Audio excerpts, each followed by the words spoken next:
The Cranberries with a history lesson on the Troubles in Ireland. In fact, it was inspired by an IRA bombing that killed 2 boys.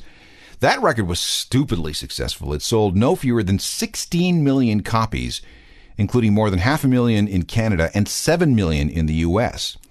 That success, though, really messed with the band. These young Irish kids were ripped from the countryside and thrown onto a world stage, and they had a really hard time dealing with it, especially singer Dolores O'Riordan, even though she became one of the 10 richest women in Ireland. The band stuck together until 2003 when they decided to take a break. There was a reunion in 2009, and they're still together. Dolores and her family spent a lot of time living at a home in Ontario. That's where we'll leave it for 1994, another year on another show. And in just a couple of moments, we'll talk about getting really, really cheap. More of The Secret History of Rock coming up. Back to The Secret History of Rock with Alan Cross.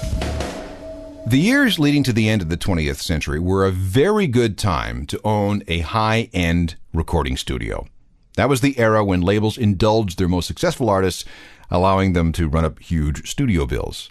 The Long Run from the Eagles was pretty dear to make. It took 2 years and at least $1 million, and that's $1979. At around the same time, Fleetwood Mac's Tusk took about as long and at least as much. Michael Jackson's Invincible is rumored to have cost $30 million, not including promotional costs.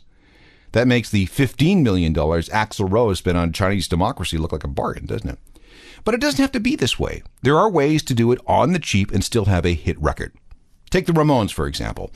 They took just 7 days to record and mix their debut record in February of 1976 in a studio at Carnegie Hall in New York.